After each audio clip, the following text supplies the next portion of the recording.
Buenas noches. Ay, si te acordás de mi regalo, me traes un regalo. ¿Vas a comer o los boto al chancho toda la comida?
Pinagpiko sa arthritis, kaladino,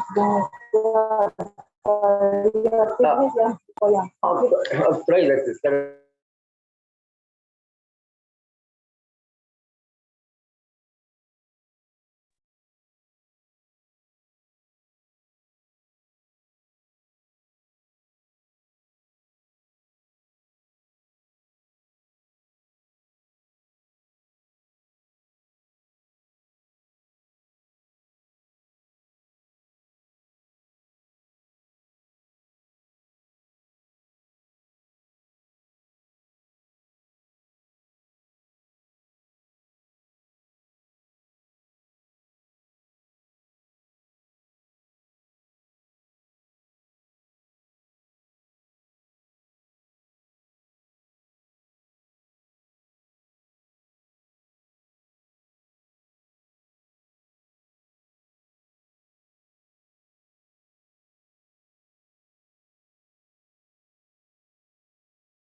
Buenas noches, profesor.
Buenas noches, jóvenes señoritas.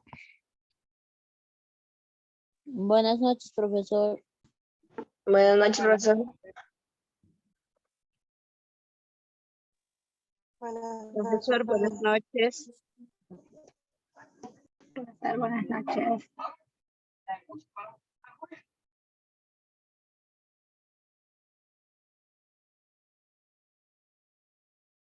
Ya, muy bien. Los que van a participar, por favor, levanten la mano.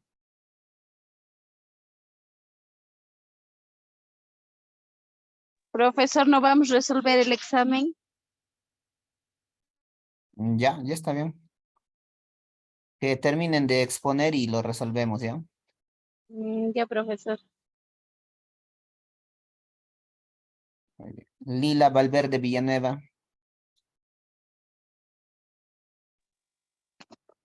Buenas noches, profesor y compañeros todos. Buenas noches. Buenas noches. Adelante, Lila. En esta oportunidad he indagado sobre la artritis.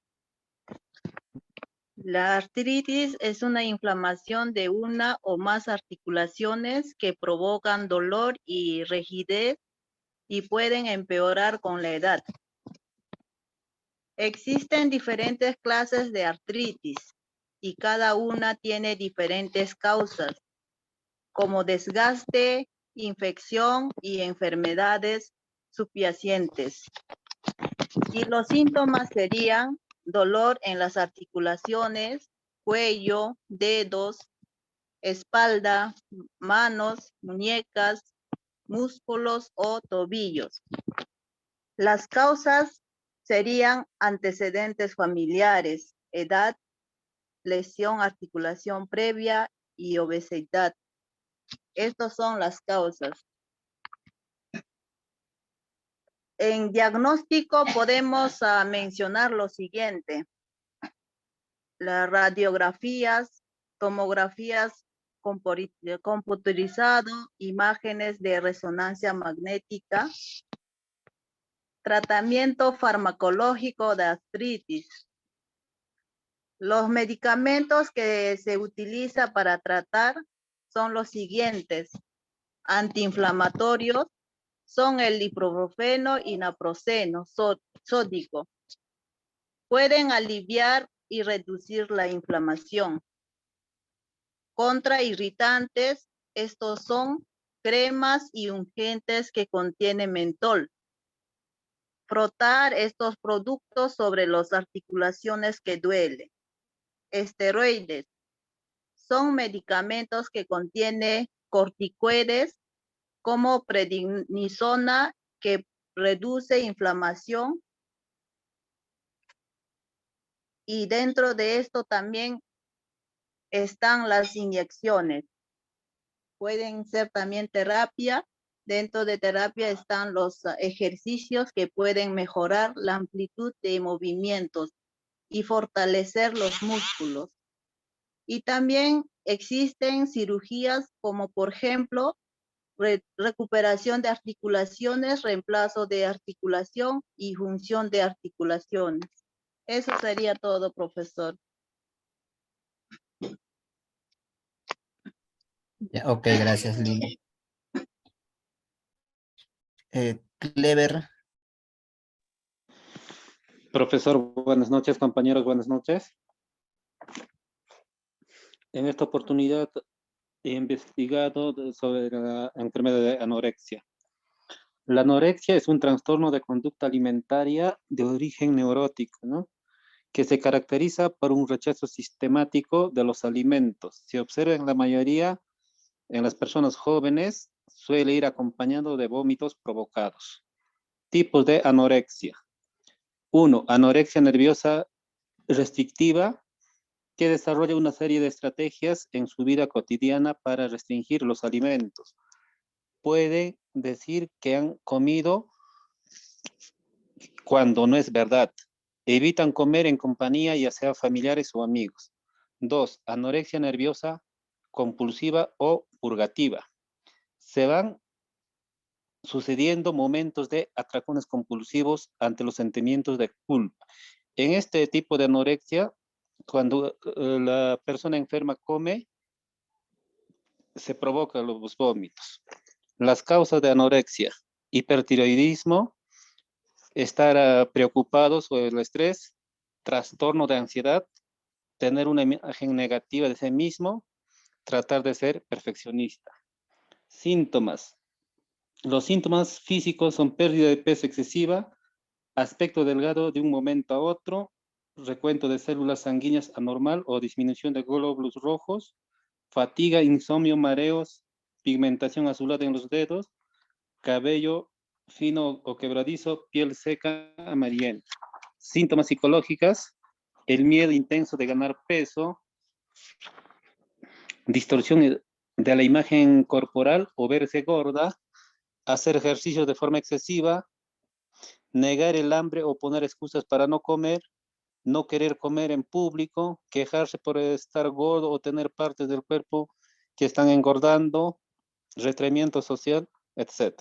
Diagnóstico. El diagnóstico es clínico, ¿no? Por lo general, estos exámenes y pruebas comprenden los siguientes. 1. Exploración física. Consiste en medir la estatura y el peso, la frecuencia cardíaca, presión arterial, la temperatura, controlar la piel y las uñas o la coloración de las uñas. En análisis de laboratorio consiste en analizar el examen de hemograma completo, ¿no? Cómo van los glóbulos rojos. Evaluación psicológica. El personal de salud mental hacen preguntas sobre su pensamiento, sentimientos y hábitos alimenticios. Tratamiento. El tratamiento para anorexia suele llevarse a cabo mediante un abordaje en equipo de varios profesionales que incluye el médico, psiquiatras, nutricionistas. Entre este equipo tienen un plan de trabajo de tratamiento que cumplir para poder combatir la anorexia. 1. Plan de recuperación de peso y educación nutricional. Seguimiento muy cercano para la recuperación de peso que sea gradual, ¿no? Tratamiento psiquiátrico donde se combina psicoeducación, psicoterapia individual, psicoterapia del grupo y terapia de familia. Tratamiento farmacológico con antidepresivos. En este caso, hay varios antidepresivos, pero he tomado la fluoxetina, ¿no? Nombre comercial: Floxac, de 20 mg cápsulas duras. Genérico: fluoxetina, de 20 mg cápsulas duras. Las propiedades farmacológicas: la fluoxetina es un antidepresivo de segunda generación que inhibe de manera selectiva la recaptura de serotonina. Principio activo: hidrocloruro de fluoxetina. Cada cápsula dura contiene 22,357 mg. Hidrocloruro de fluoxetina equivalente a 20 mg. Excipientes: contiene celulosa microcristalina, lactosa, sodio, almidón, talco, magnesio.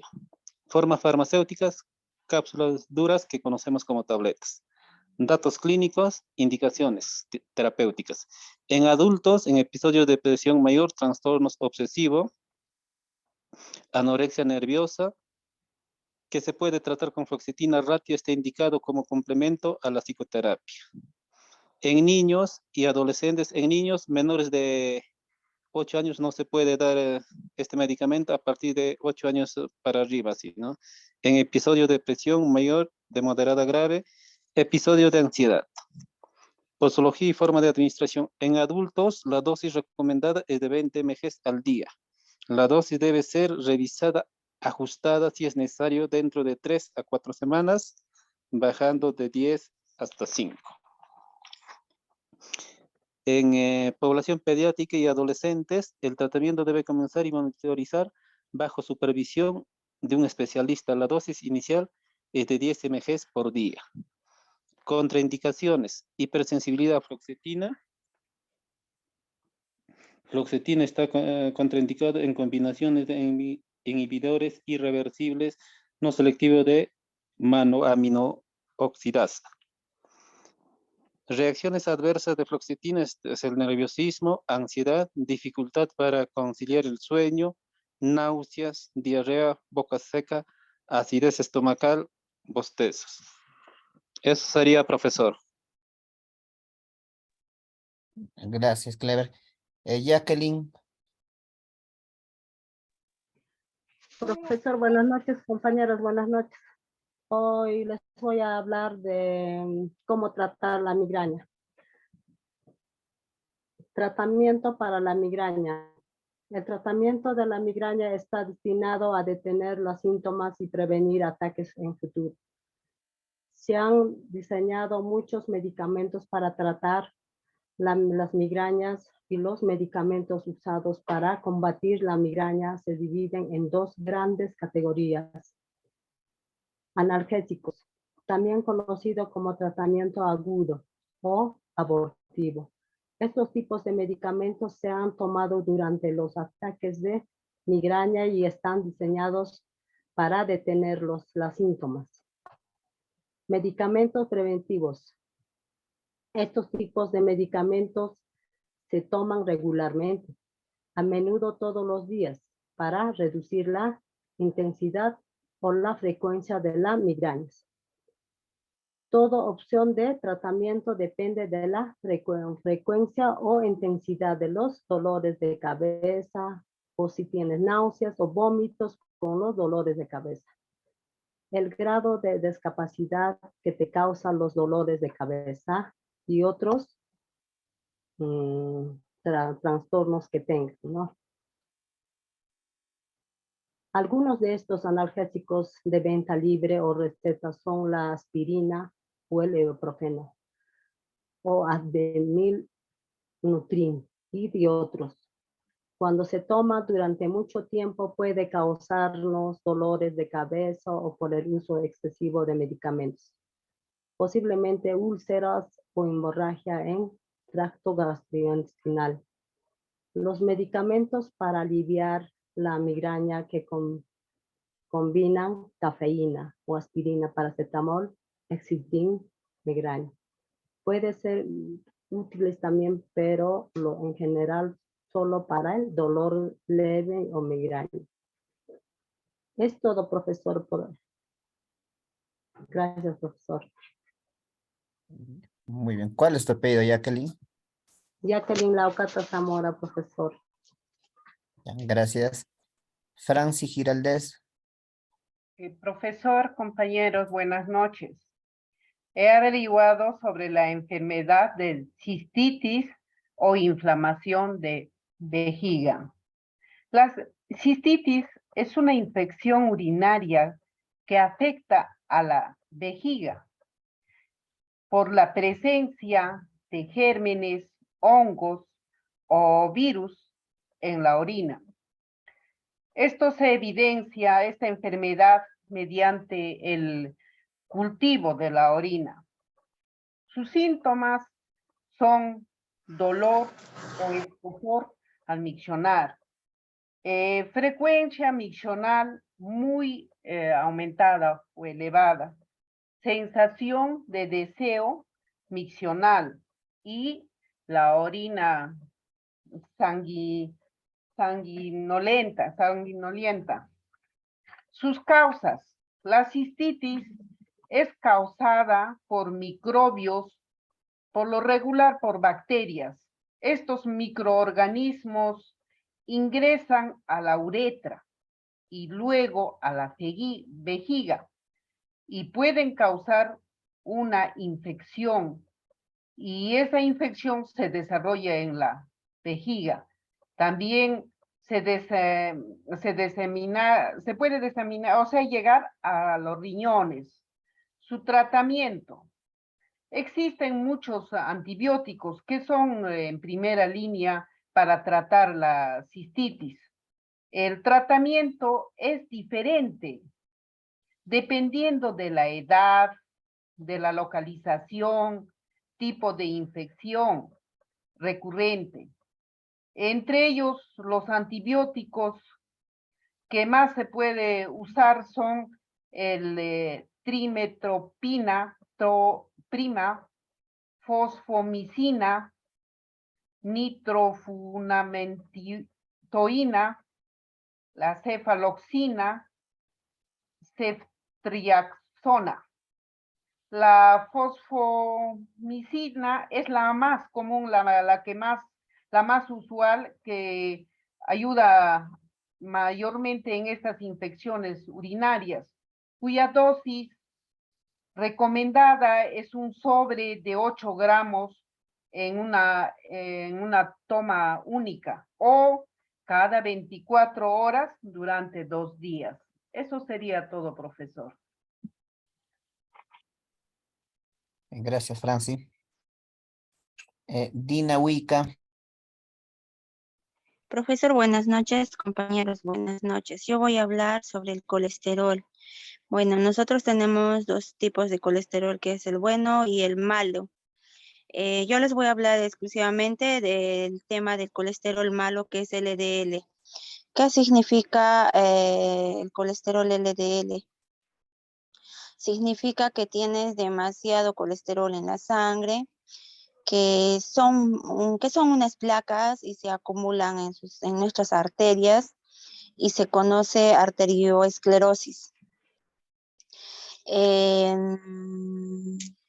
Su farmacoterapia para el colesterol alto son las estatinas, ¿no?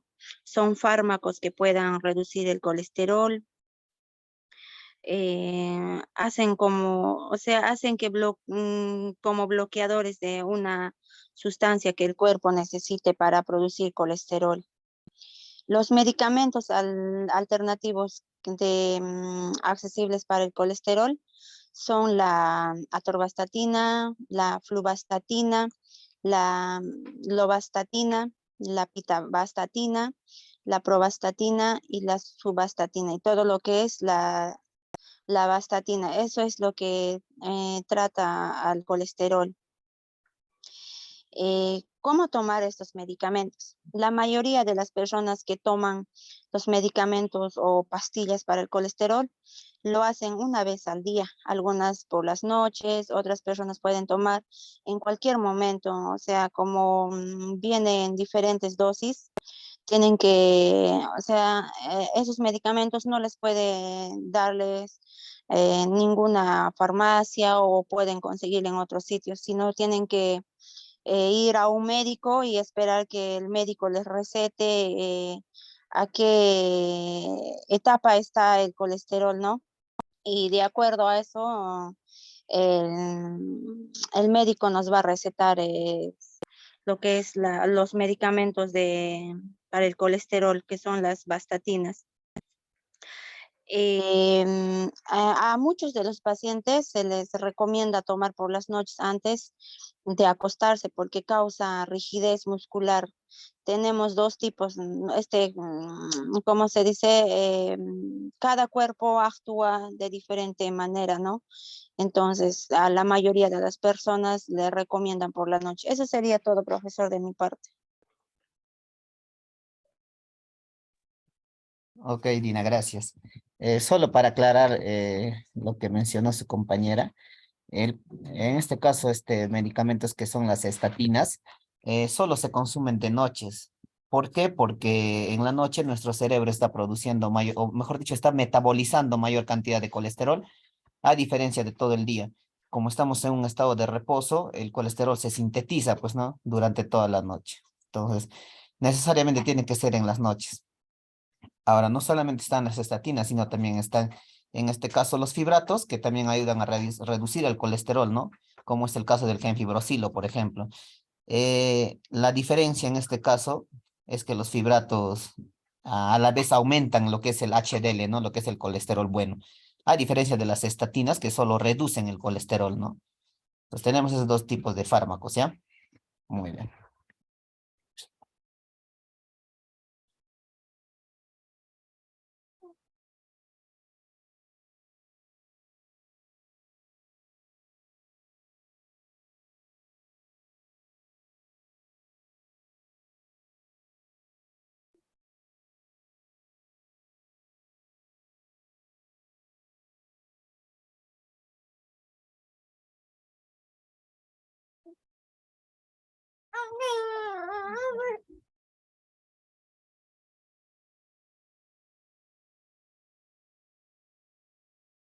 Ya, muy bien, vamos a resolver el examen ya.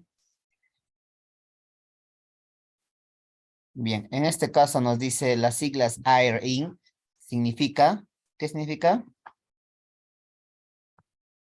Aerosol para inhalación. Muy bien, aerosol para inhalación, correcto. El documento que muestra medicamentos esenciales es el, Petitorio único nacional. Territorio petit- único nacional. claro, el Petitorio Nacional Único de Medicamentos Esenciales, ¿no? Bien. La sinonimia del paracetamol es el Acetaminofén. acetaminofen. Acetaminofén. Muy bien. Los medicamentos que están en el Petitorio Nacional de Medicamentos, ¿está en orden alfabético, verdadero o falso? Verdadero. Verdadero. Muy bien, verdadero. El sinónimo de la aspirina es, Ácido acetil salicílico. muy bien, el ácido acetil salicílico. Las siglas DIGEMIT significan, Dirección General de General de Insumos y Drogas.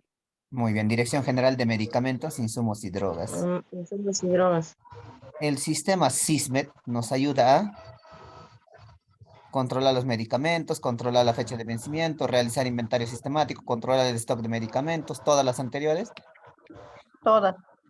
Sí, todo nos ayuda, ¿no? A controlar el sistema SISMED. ¿En qué año se aprueba la directiva SISMED? 2002. 2002. 2002, correcto. En el 2003 recién entra a este ya, pues, no, elaborarse ya, pues, ¿no? ¿Qué logro se obtuvo con el sistema SISMED? Dice disminución del precio, déficit de calidad, suministro fragmentado, duplicidad, interposición de funciones. ¿Cuál? Disminución de precios. Disminución del precio. Muy bien. Disminución Con de este precios. disminución de precios se ha logrado, ¿no? En cuanto a la compra y todo eso, ¿no? Muy bien. La sinonimia del ácido ascórbico es Vitamina C, profesor. la vitamina C. Dice, el registro sanitario le emite el MINSA, DIREMIT, SISMED, CENARES. La Diremit. Muy bien, la DIREMIT. Diremit. Muy bien. ¿Qué tiempo dura la emisión del registro sanitario? 7 días. Muy bien, en 7 días como máximo nos deben emitir ya, pues no, nuestro registro sanitario.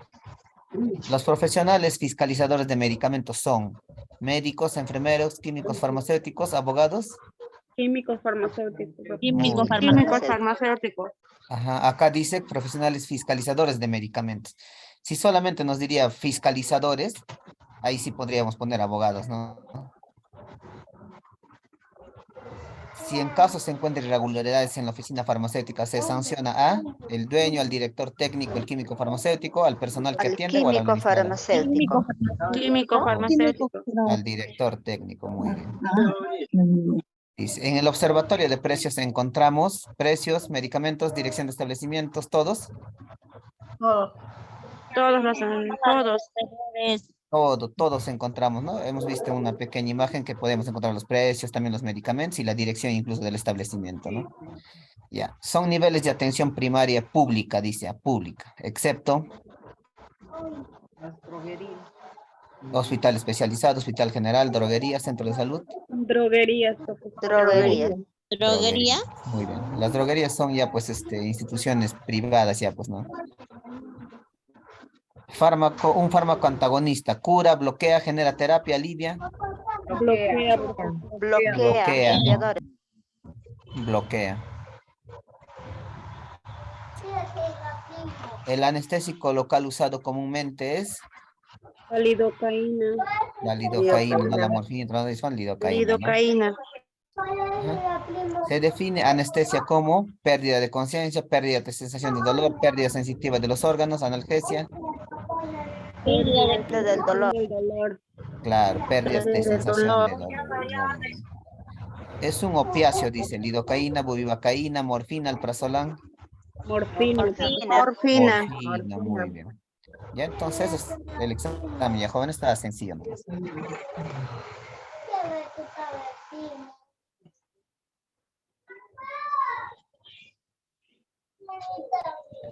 Muy bien, ¿alguna duda sobre sus exámenes? No, profesor. Ninguna, profesor. No, profesor. Muy bien. Se puede observar la pantalla, ¿verdad? Sí, profesor. Sí, profesor, correctamente. Ya, muy bien. Bien, entonces, le habíamos tocado lo que son los opiáceos. Bueno, en este caso, los opiáceos son un tipo de analgésicos narcóticos, se podría decir, ya de mayor potencia, ¿no? En este caso, incluso se podría llamar farmacodependientes ya, ¿no? Entonces, ¿por qué? Porque primeramente estos eran elaborados a raíz de qué plantita. Amapola. Amapola. Muy bien. Después de la amapola, ¿qué extraemos? El opio. Las resinas, ¿no? El amapola, al igual que por ejemplo el sauce, que de ahí extraemos la aspirina, se extrae pues unas resinas, ¿no? Entonces estas resinas, recién a raíz de estas resinas, que son como una parte lechosa, se podría decir, no sé si en alguna vez ustedes han roto un higo, por ejemplo, y ha salido una parte lechosa, ¿no? Entonces esas partes lechositas se le llaman resinas, ¿no? De las plantitas. Entonces, igual, ¿no? Hacen un corte en la amapola y va a salir un tipo de resinas, ¿no? Algo lechoso. Entonces, a raíz de eso, podemos elaborar dos tipos de drogas, ¿no? Vamos a hablar de drogas aquí específicamente. Todavía no estamos hablando de medicamentos. Entonces, elaboramos dos tipos de drogas, ¿no? Entonces, ¿qué drogas? Vamos a hablar por dos caminos, ¿no? Un camino del bien y otro camino del mal. Por el camino del bien, nosotros vamos a utilizar estas drogas para elaborar justamente este tipo de analgésicos que estamos viendo acá, ¿no? Como es la morfina, el tramadol, la ergotamina, la ergometrina, ¿no? La digoxina también, por ejemplo, está ahí, ¿no? La meperidina, el citrato de fentanilo, el remifentanilo, ¿no? Entonces, elaboramos todo ese tipo de fármacos justamente para nosotros llegar a un punto distinto nosotros, ¿no? Pero nosotros en general utilizamos los opiáceos como analgésico. Ojo que no solamente se utilizan como analgésicos estos opiáceos, sino también se utilizan, por ejemplo, en el caso de la ergometrina, como anticoagulantes y en caso de la ergotamina, como antimigrañosos, ¿no? Potentes, ¿no? Pero como les digo, son dependientes, ¿no? Imaginemos que tengamos una migraña fuerte, por así decirlo, y la ergotamina, por ejemplo, en este caso va a causar mejores efectos, ¿no? Sin embargo, nuestro paciente va a generar mayores dependencias de este fármaco, ¿no? Siempre va a querer utilizar eso, ¿no? Entonces, como les digo, vuelvo a repetir, estos opiáceos tienen que ser utilizados de última opción. Conocemos otros analgésicos, como es el paracetamol, el ibuprofeno, podemos utilizar, ¿no?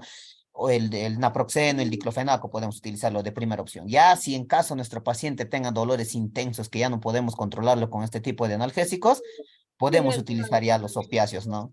¿Y en qué casos? Más que nada, por ejemplo, la morfina no se vende en ninguna oficina farmacéutica, son exclusivos, ¿no? Intrahospitalarios, podríamos decirlo, ¿no?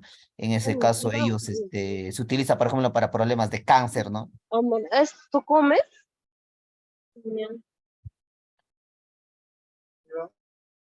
Ya, entonces se utiliza para problemas de cáncer, ¿no? Ahora, hablamos del camino del mal, ¿no? Hemos dicho dos caminos. Ahora vamos a hablar del camino del bien y ahora del camino del mal.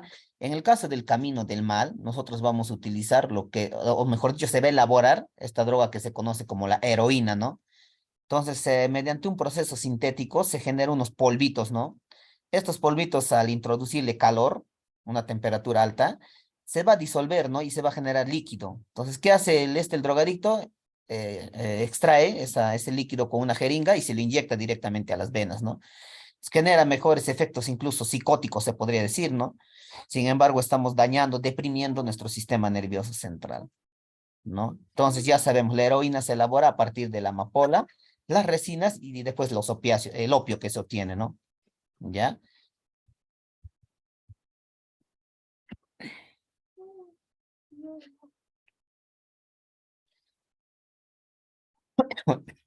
Muy bien, aquí tenemos lo que es el clorhidrato de morfina, ¿no, profesor? ¿Por qué se llama clorhidrato? Porque si nosotros tratamos de ver su estructura química, vamos a ver que tienen en su composición un enlace cloro, ¿no?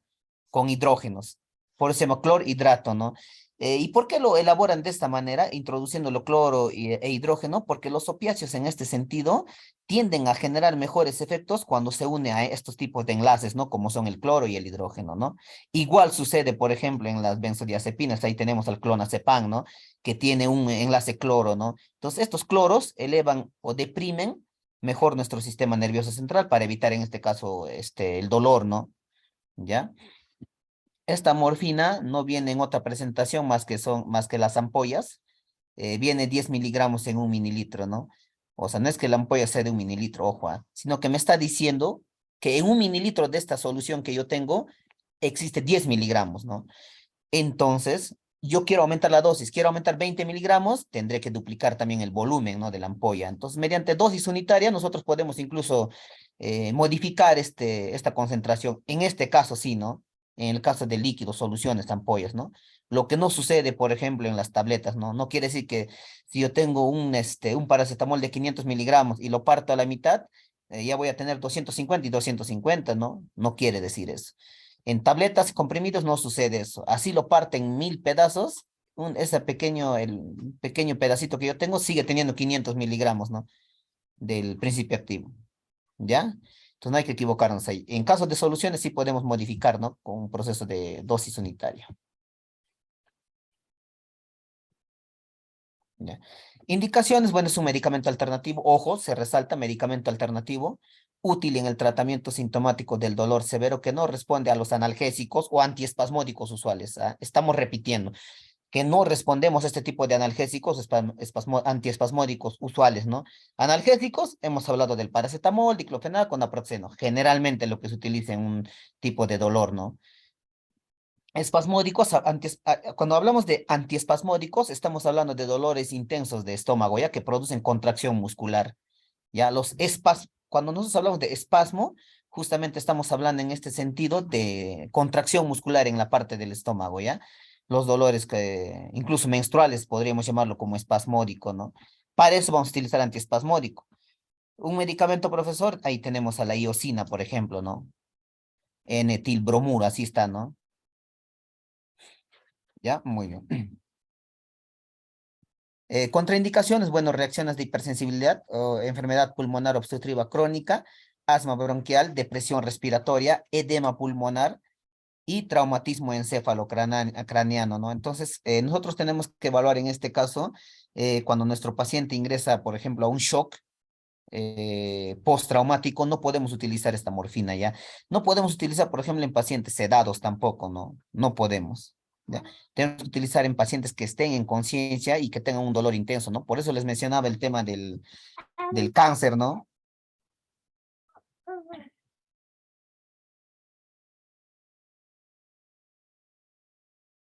Ya, muy bien. Efectos adversos, tenemos como náuseas, vómitos, euforia, vértigo, sedación, desorientación, constipación, espasmo biliar, taquicardia, bradicardia, depresión respiratoria, retención urinaria, hipersensibilidad, farmacodependencia, ¿no? Ahí les mencionaba, farmacodependencia.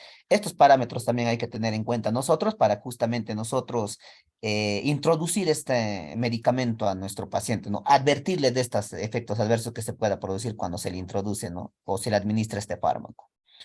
Muy bien. El mecanismo de acción de este fármaco, conocemos que es un analgésico potente, es un opiáceo, funciona como sedante, pero en bajas, se podría decir en bajas concentraciones de sedación, ¿ya? Si quisiéramos hablar netamente de sedación, nos iríamos a las benzodiazepinas, en este caso, el diazepam, clonazepam, oxazepam, alprazolam, ¿no? Clorazepam, etcétera, ¿no? Entonces, si hablamos de sedante, las benzodiazepinas van a generar mejores efectos. Pero, en este caso, la morfina produce sedación, pero en bajas concentraciones, bajas cantidades, se podría decir. ¿Qué más? Modifica el comportamiento hacia el dolor por la depresión del sistema nervioso central, ¿no? Deprime, ¿no? ¿Qué quiere decir deprimen? Nuestros músculos se van a relajar, en otras palabras, ¿no? No. Muy bien.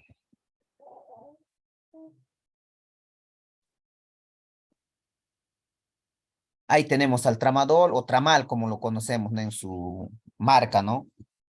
¿Ya? Ojo que estamos dando alternativas, ¿ah? Nuestro curso se llama Alternativas de Medicamentos. Estamos dando alternativas a los analgésicos comunes, ¿ah? Ojo, No estamos tocando todavía los analgésicos comunes, ¿ya? Para dar este tipo de alternativas, pero en casos últimos, ¿ya? Vuelvo a recalcar, casos extremos, casos últimos, ¿no? Bien, la presentación de nuestro el tramadol viene también en tabletas o en cápsulas también, ¿no? En cápsulas de 50 y de 100 miligramos, al igual que son en ampollitas, ¿no? De 50 y 100 miligramos también, tienen la misma concentración. También existen gotas para pediátricos también, ¿no? De 100 miligramos por mililitro, ¿no? Entonces, ojo, ¿ya? No quiere decir que en nuestra etiqueta diga, por ejemplo, 100 miligramos en mililitros, ¿no? No quiere decir que nuestro volumen de nuestra ampolla necesariamente tiene que ser un mililitro, ¿no? Entonces, de aquí podemos sacar nosotros la concentración, evaluar, aumentar, bajar también. Esa es la ventaja que tenemos nosotros en soluciones, ¿no? Así como son jarabes y ampollas, ¿no? Podemos ajustar la dosis, ¿no? Para cada edad, ¿no? Por eso nos pide peso, edad, nos pide, ¿no? Para poder administrar, ¿no? Indicaciones en dolor moderado, agudo, crónico o severo, intervenciones diagnósticas y terapéuticas dolorosas. El tramadol viene después ya de la morfina, ¿no? Si queremos hablar del analgésico más potente, tendríamos que decir que es la morfina. El anterior vendría a ser el tramadol, ¿no? Efectos adversos: produce náuseas, vómitos, mareo, diaforesis, dificultad para miccionar, sequedad de la boca, fatiga, confusión, taquicardia pasajera. ¿Qué dice? Se pasa en 1,5 de litro de suero para evitar todo eso, ¿no? Tendríamos que administrar, normalmente si es intravenosamente, tendríamos que administrar por goteo, ¿no? Entonces, poco a poco, ¿no? Mecanismo de acción, dice, actúa sobre células nerviosas específicas de la médula espinal y del cerebro, ¿no? Se combina con los receptores opiáceos del cerebro y bloquea la transmisión de estímulos de dolor, ¿no? Entonces, dice, no bloquea la transmisión de estímulos de dolor. Entonces, la morfina, el tramadol, ¿será un agonista o un antagonista? Un agonista. ¿Agonista? Antagonista. Correcto, un antagonista. Hemos dicho que los agonistas generan terapia, curan, alivian. Sin embargo, los antagonistas solamente van a bloquear una función. En este caso, este tipo de opiáceos, como es la morfina y el tramadol, están bloqueando lo que son una transmisión de estímulos de dolor, ¿no? Nada más. Está bloqueando. Pasa el efecto del tramadol, otra vez vamos a sentir ese dolor, ¿no? Entonces, se tendría que administrar constantemente, ¿no? Por eso hay que tener mucho cuidado. Otro tipo de opiáceo que nosotros tenemos es el citrato de fentanilo también, ¿no?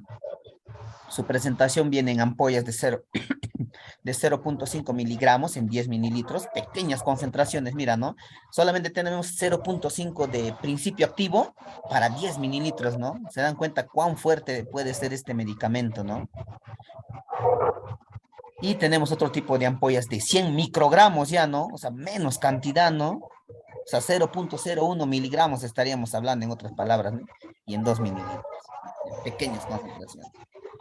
Indicaciones: bueno, es un narcótico para tratamiento de psicosis, analgésico, disminuye ansiedad y produce leve sedación, ¿no?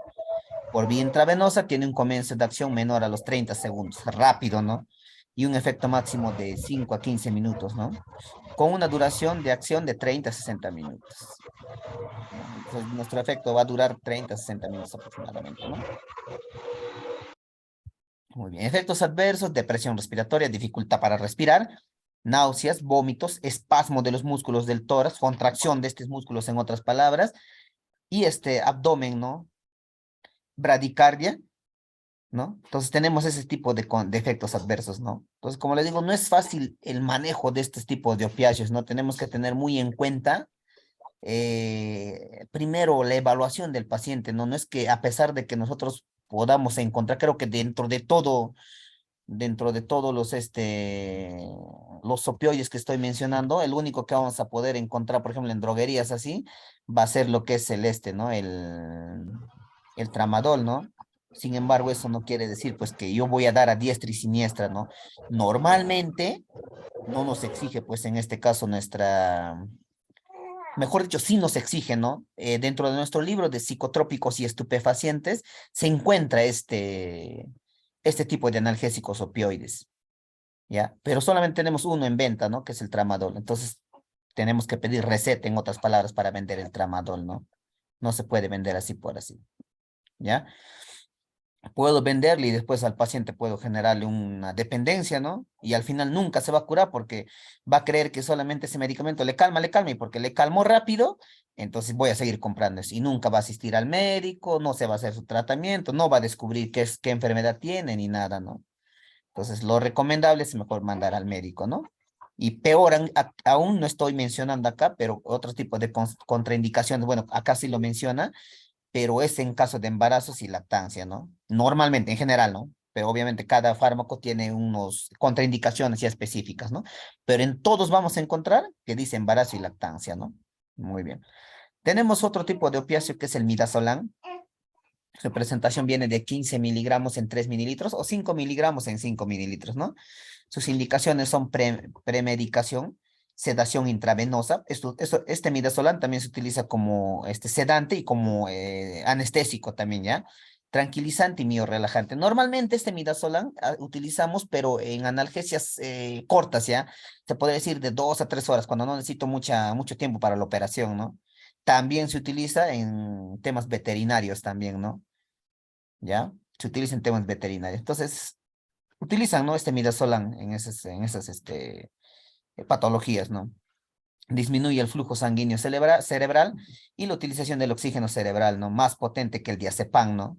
Si el diazepam te seda en tiempos largos, el midazolam va a actuar rápido, ¿no? Rápido. Eso será pues en caso de que pacientes postraumáticos, ¿no? Que hayan tenido un tipo de accidente, puedo utilizar midazolam. Me funciona como analgésico, mejor dicho, me funciona como anestésico y me funciona como sedante, ¿no? Tengo estas dos, ¿no? Por eso le digo, es muy importante evaluar a nuestro paciente. ¿Qué medicamento voy a utilizar yo, no? Tener alternativas en este caso, ¿no? Porque no solamente estamos hablando del tramadol, estamos hablando de otro tipo de analgésicos y anestésicos, ¿no? Muy bien. Contraindicaciones, lo que les mencionaba, lo que es el tema del embarazo y pacientes con depresión respiratoria o hipotensión, ¿no? Personas que dificultan para respirar, no puedo administrarle midazolam porque este midazolam, al deprimir el sistema nervioso central, va a bajar también la respiración. Pero si nuestro paciente ya está con baja respiración, voy a generar tal vez una bradicardia, ¿no? ¿Ya? Reacciones adversas, bueno, delirio, somnolencia, depresión respiratoria, debilidad muscular y hipotensión. Normalmente lo que producen en este caso nuestros analgésicos opioides, ¿no? Profesor, disculpe, ¿a quién se le puede aplicar el midazolam? No lo he entendido bien. El midazolam normalmente, como les dije, hay que evaluar primeramente porque el efecto que dura como anestésico y analgésico va a ser solamente de 2 a 3 horas, ¿no? Entonces tendría que evaluar la operación, ¿no? Por ejemplo, si quiero hacer una cirugía de sutura, por ejemplo, de unos tejidos muy abiertos, entonces no voy a necesitar mucho tiempo, pues no en vano utilizaría, por ejemplo, lidocaína, que me va a generar más tiempo, ¿no? De anestesia. Entonces lo que puedo utilizar es midazolam, ¿no? Para hacer la sutura, la curación, todo, etcétera, y normalmente ya puedo, ¿no? Puede pasar el efecto rápido, ¿no? Gracias, profesor. Tenemos aquí al diazepam, ¿ya? El diazepam no está considerado como un opioide en sí, pero sí genera dependencia, ¿no? Porque al igual que las otras benzodiazepinas, va a generar depresión de nuestro sistema central, ¿ya? Muy bien. La presentación viene en ampollas de 10 miligramos en 2 mililitros y las tabletas vienen de 5 miligramos y 10 miligramos, ¿no? Son pequeñas concentraciones que, bueno, en este caso el único que puede recetar, se podría decir, sería el psiquiatra, ¿no? No el psicólogo, sino el psiquiatra. Entonces el psiquiatra evaluará, ¿no? Si la depresión necesita una ayuda psicológica, si la depresión también tiene que ver con fármacos y ayuda psicológica, ambos, ¿no? Y podemos reducir gradualmente nuestro fármaco, ¿no? Es por eso que no debemos dar, se podría decir, de venta libre nuestro diazepam, ¿no? Nuestros benzodiazepinas, porque esto lo va a evaluar el médico cada cierto tiempo, ¿no? A ver, tengo que controlar 5, después le daré la mitad, después así, ¿no? Poco a poco reducir la concentración para que así mi paciente no genere dependencia, ¿no? Y pueda controlar su problema de hipnosis, por ejemplo, ¿no? O somnolencia. Muy bien. Indicaciones, se utiliza como tranquilizante, hipnótico suave, sedación profunda, ¿no?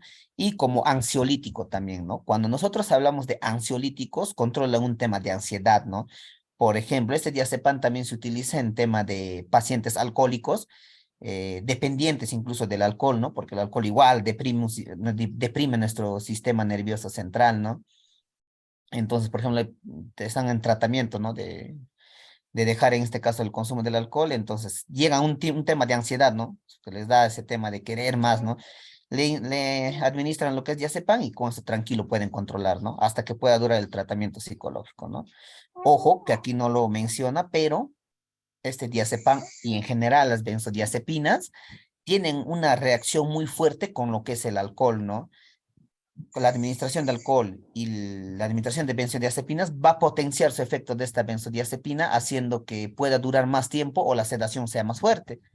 Pero ojo, que no quiere decir eso que voy a utilizar alcohol con diazepam. ¿Por qué? Porque al ser los dos un depresor del sistema nervioso central, podemos generar un tema de taquicardia, ¿no? Un problema al corazón podemos generar. ¿Ya? Y normalmente estas benzodiazepinas, bueno, se utilizan en casos, ya pues, ¿no? Que se conoce de violaciones, ¿no? En discotecas, bares, así, ¿no? Porque ahí consumen alcohol y la pastita lo ponen y listo, se tomaron y, bueno, genera sedación, ¿no? Pero imaginemos que tal vez a esa persona que quiere sedarle con alcohol sufre un problema del corazón, podemos matarle, ¿no? Imagínense, ¿no? Si solamente, incluso algunos pacientes necesitan solamente la mitad de tableta, ¿no? Otros les dan uno o dos, imagínense el daño que le pueden generar, ¿no? ¿Ya? Muy bien. Efectos adversos, es un depresor del sistema nervioso central, produce febritis, cuando no se diluye correctamente, ¿no? Podemos inflamar en este caso las venas, ¿no? Se llama febritis, ¿no? Entonces, no se diluye bien, correcta, al igual que los antibióticos en polvo, ¿no? No diluimos bien, podemos generar febritis, ¿no? ¿Ya? Muy bien. Disculpe, profesor, Sí. si un paciente consume el diazepam incorrectamente, digamos, comprándose de una farmacia y lo consume consecuentemente, ¿qué puede pasar? Lo que menciona ahí, ¿no? Puede generar un tema de farmacodependencia, ¿no? Dependencia fuerte, ¿no? Entonces puede ser que ya con uno no le haga efecto, va a querer tomar dos y tres, ¿no? Entonces imaginemos que puede incluso quedar fallecer, ¿no? Llegar a un tema de fallecimiento, pues si no se administra correctamente, porque nosotros como personales del medicamento podemos saber estos temas de sus indicaciones, efectos adversos, todo, pero en realidad no podemos conocer a profundidad un tema ya pues que tenga que ver con el tema psicológico, ¿no? Hasta psiquiátrico, ¿no? Entonces yo puedo darle, tómate diazepam para que puedas dormir. Se acostumbra a mi paciente, va a querer uno más. No, ya no me hace efecto uno, dos más, así. Entonces de un momento al otro, taquicardia. ¿Quién me vendió? Tal persona. Porque estos medicamentos requieren receta, ¿no? Entonces se tiene que tener mucho cuidado con la administración de este medicamento. Gracias, profesor. Profesor, disculpe, una pregunta. Sí. ¿Y cuándo no le llega a coger cuando uno toma hasta 2 diazepames y ya no le coge, profesor? ¿Cuándo ya no le hace efecto? Perfecto, que diga sí, sí, profesor. Ya. Cuando en este caso nuestro cuerpo ya se está acostumbrando a esas concentraciones, pues. O sea, nuestro cuerpo genera resistencia, se podría decir, ¿no? Entonces ya no le hace efecto, pues, ¿no? Normalmente el tratamiento se tiene que bajar gradualmente, poco a poco, ¿no? Tal vez 15 días tómate una tableta entera y después baja a mitad, ¿no? Pero en este caso el paciente no lo toma así, ¿no? Va a tomar uno durante un mes así, no vamos a generar que una terapia, ¿no? Adecuada. Entonces, nuestro cuerpo, al tener esas concentraciones ya, pues, que se ha acostumbrado, genera, pues, nuestros nervios generan ya, pues, resistencia y justo en ese momento es donde ya no va a requerir uno, ¿no? Entonces, nuestro cuerpo nos va a pedir dos más, ¿no? Para poder descansar y eso está mal, obviamente, porque si bien es cierto, nos puede generar sedación, pero también nos va a acelerar nuestro ritmo cardíaco, pues, severamente, ¿no? Profesor, buenas noches. Sí, Disculpe, sí, ¿me dígame. escucha, profesor? Sí, sí, lo escucho. Se dice que si es que tomas seguido eso, es como lo agarras como a una adicción, o sea, como si fuese una droga o algo. ¿Es cierto? Claro, cuando hablamos de medicamentos depresores del sistema nervioso central, vamos a hablar pues netamente de dependencia, ¿no? Ya es igual que una droga, ¿no? Las drogas cuando lo consumes quieres seguir consumiendo más, más, más, más, más. Lo mismo sucede con este tipo de medicamentos, ¿no? Por eso hay que tener una correcta dosis, ¿no? Que se puede administrar.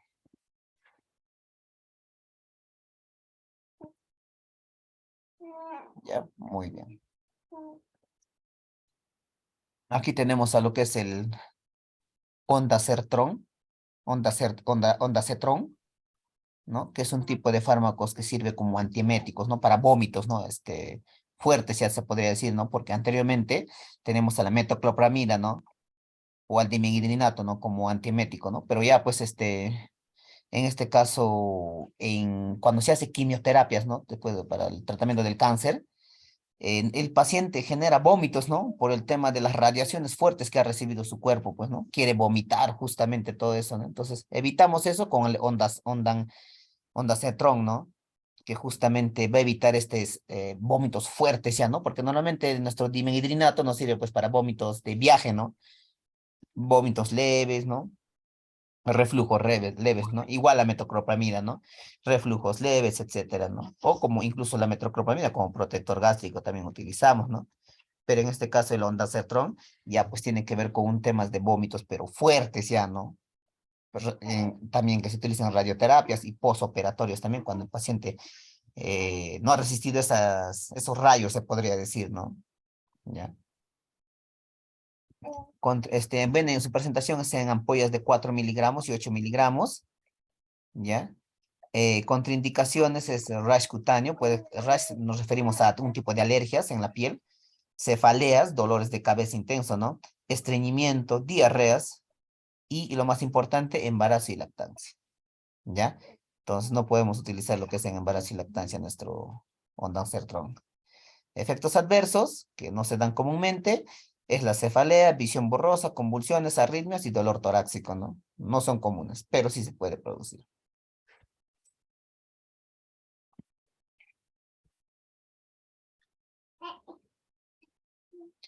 Y aquí tenemos a lo que es la metoclopramida, ¿no? Que les mencionaba, que también es un antiemético, pero menos agresivo, se podría decir, que el anterior, que el ondansetron, ¿no? Menos agresivo, ¿no? Y también se utiliza como protector también gástrico, les decía, ¿no?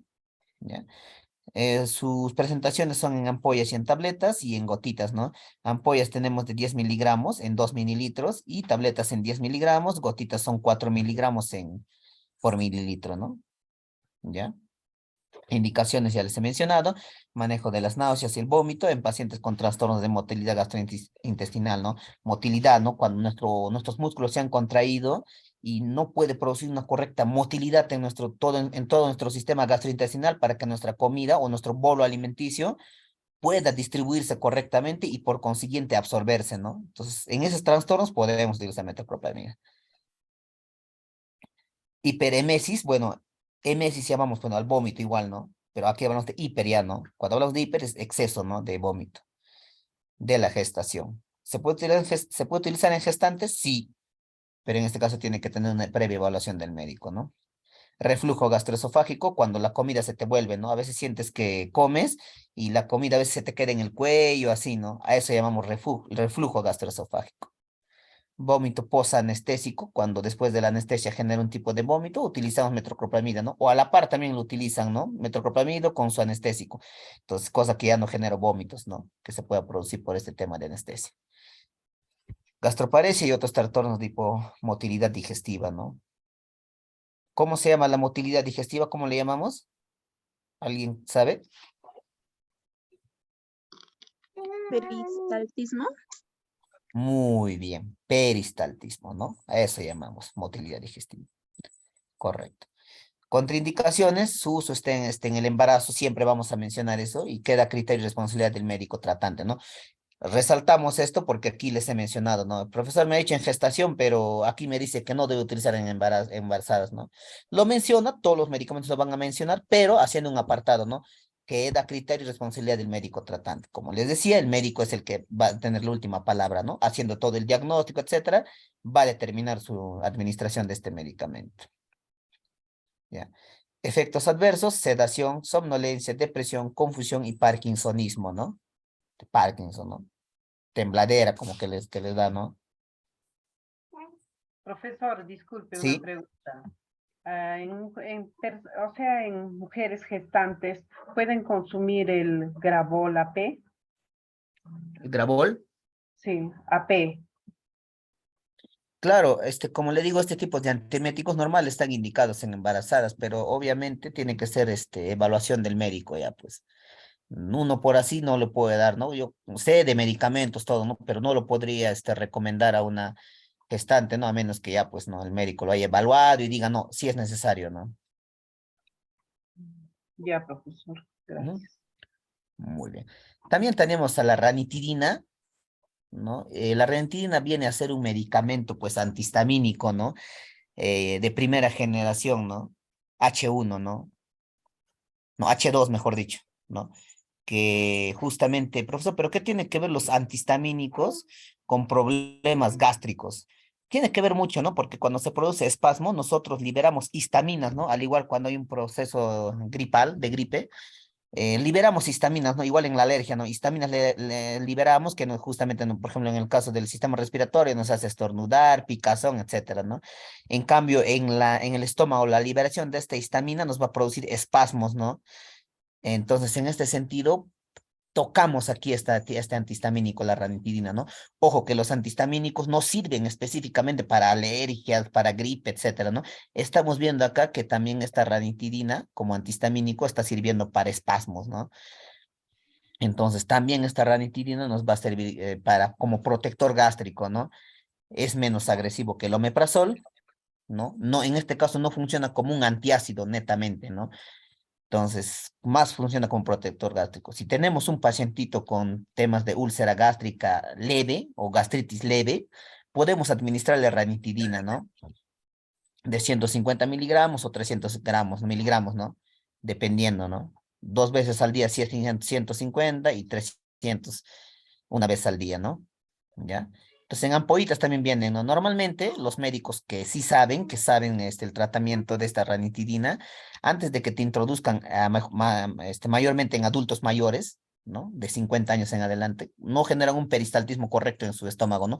Por consiguiente, si yo le voy a administrar una cierta cantidad de medicamentos, tal vez le pueda generar irritación, pues, ¿no? En la mucosa gástrica y por consiguiente dolor, ¿no? Entonces, ¿qué es lo que hacen normalmente los médicos? Primero le administran ranitidina al pacientito, ¿no? En ampollita. Entonces, si voy a utilizar 4 o 5 medicamentos, le administro ranitidina, cosa que no le va a generar irritación en el estómago, ¿no? Tenemos aquí nuestras ampollitas de 50 y de 50 miligramos en 2 ml, ¿no? Esa es la única concentración, ¿no? Y en tabletitas les he mencionado que tenemos de 150 miligramos y de 300 miligramos también, ¿no? De 300 miligramos normalmente lo vamos a utilizar en la noche, ¿ya? Contraindicaciones tenemos Profesor, en lo que disculpe, es, las ampollitas, ¿sí? profesor, disculpe, las ampollitas, ¿eso se toman o son aplicados? Se Son para aplican. aplicar. Así. Ajá. Ya, inyectable. Sí, inyectables, ajá. Ya, profesor, gracias. Puede ser intravenosa, intramuscular, Ya, profesor, dependiendo, ¿no? gracias. Ujú. Ya. Ya, ya, gracias, profesor. Ya. Contraindicaciones, insuficiencia renal, embarazo y lactancia y menores de 6 años de edad, ¿no? Efectos adversos, cefaleas, vértigos, náuseas, diarreas, estreñimientos, erupciones cutáneas, hepatitis con ictericia. Ictericia es cuando se pone amarillo, pues, ¿no? Las manos, los ojos, ¿no? Espasmo bronquial, se contraen los músculos del bronquio, hipotensión, baja tensión, fiebre, dolor en el pecho y shock anafiláctico, que justamente es producido por esta liberación de histaminas, ¿no? Cuando uno tiene alergia, puede producir un shock anafiláctico. ¿Cómo se manifiesta? Baja los latidos del corazón, baja la presión, ¿no? A eso llamamos nosotros shock anafiláctico, ¿no? Muy bien. Entonces, la siguiente tocamos lo que son los AINES, ¿ya? Bien. ¿Hasta ahí alguna consulta, alguna duda, pregunta, jóvenes?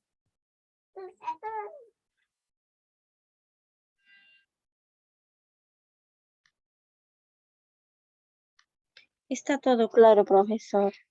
Profesor, buenas noches. Disculpe, ¿la ranitidina es mejor que el omeprazol?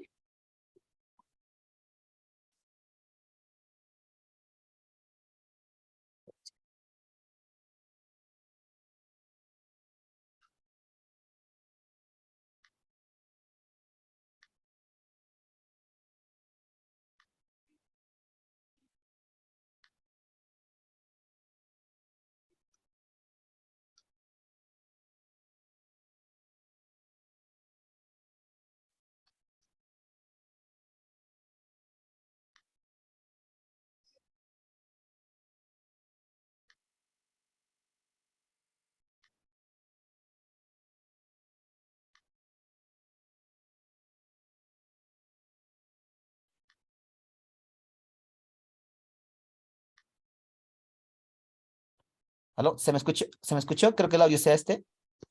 Se ha desactivado. No Muchas te gracias, escucho nada, Ya, profesor. Es que ya, no me ya, no había percatado del audio. Ya lo voy a volver a repetir. Ya. Su compañera mencionaba que si la ranitidina o es mejor que el omeprazol. No, no. Vamos a hablar en este caso que si nosotros tenemos un tema de gastritis leve, sí podemos decir que la ranitidina es mejor que el omeprazol, cuando es leve, porque solamente la ranitidina está protegiendo nuestra mucosa, ya, mucosa gástrica. Pero en caso ya nosotros tengamos un tipo de lesiones que se produce ya como úlceras, entonces sí o sí tenemos que utilizar esta terapia como omeprazol, hasta incluso con los dos, ¿no? Entonces baja la acidez este omeprazol para evitar que llegue al punto de lesión y lo sigue irritando más, ¿no? Entonces esa es una ventaja, ¿no? Hasta incluso ya pues si encontramos esta bacteria que es el Helicobacter, ya nosotros podemos utilizar tratamientos antibióticos incluso, ¿no? ¿Ya? Entonces en ese sentido hay que verlo de eso, ¿no? Uno no es mejor uno que el otro, sino hay que saber en qué momento utilizarlo, ¿no? Ranitidina en casos leves y omeprazol ya pues necesariamente sí, ¿no? En casos ya muy fuertes, ¿no? ¿Ya? Muy bien. ¿Alguna otra duda, jóvenes?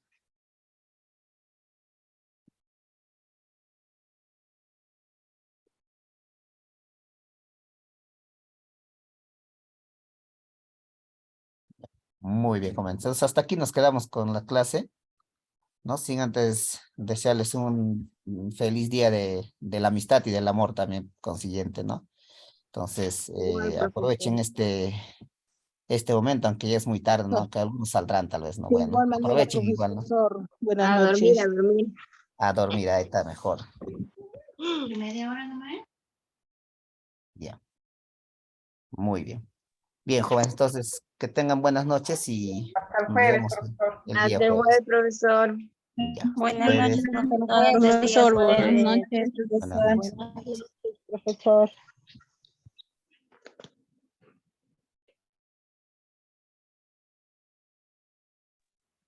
Profesor, disculpe, ¿todavía está usted? Sí, sí, dígame. Profesor, quería preguntarle, las grabaciones ha eliminado, profesor, todo en general, creo. No, no la he eliminado, ¿eh? Yo les comparto, pero como el coordinador les ha mencionado, me parece que se eliminan después de 24 horas. Sí, profesor, porque de mí estaban guardadas, pero algunos se había eliminado, profesor, y ahora he estado verificando hoy día y nada, no hay. No, tal vez, asumo que Quería. sí, se ha eliminado, ¿Y tal cómo se vez. entra de nuevo, profesor, por favor? Porque a veces es necesario. Cuando tenemos horas libres en el trabajo podemos estar escuchando las grabaciones, pero hoy día ya no he podido escuchar, profesor, porque hay muchas grabaciones que se habían eliminado. Por eso digo, eso ya tendrían que conversar con el coordinador. Yo tampoco no sabía, no tenía conocimiento de eso, pero después lanzó el comunicado de que era 24 horas y ya, pues, ¿no? Como digo, yo ya no, creo que se llena en la nube, ¿no? Por eso es que se va eliminando así cada 24 horas. O con el joven, profesor, ¿cómo se llama? Juber, creo que es. No, él ya no está Con ya. él. Está otra señorita que para publicando así, pues, cuando sus notas, todo eso. ¿Cómo saber, profesor? ¿Quién Creo que es? ahora último ha mandado un comunicado. Ahí está su número. Ha mandado un comunicado en el grupo. Sí. Ajá. Entonces ella es la que está a cargo. Ya, gracias, profesor. A ver, lo voy a ¿No? llamar por si acaso, porque todo, Ya. no, la mayor parte no hay, profesor. Sí, pues. Profesor, buenas noches. Disculpe, pero el coordinador Uber, ese número sigue ahí con el mismo o sea, Claro, es con el, que el número es único solamente. Cada coordinador que entre le dan el mismo número nomás, pues, que es de la claro. institución. Pero en el mío, profesor, yo las grabaciones que ha enviado el coordinador, Ajá. yo le he reenviado a mi mismo número, a mi mismo WhatsApp, y Ya. normal sigue. Ah, ya, pues, tal vez de esa manera también pueden revisarlo. Hay muchas maneras que ustedes pueden optar. Compartan esas maneras con sus compañeros para que ellos también puedan tener esa opción. Pues, ¿no? Si ya han descubierto esa opción, genial, pero compártanlo con sus compañeros. Pero yo les he dicho la vez pasada, profesor, que pueden enviar a su mismo número en el WhatsApp, y normal se queda. Yo le he reenviado grupo de del asesor Juber que he enviado. Ujú. Yo lo he enviado a mi mismo número al WhatsApp y es normal está, profesor. Ah, ya. Pues ven, ahí tiene alguna opción. Tal vez de esa manera puedan revisarlo normal.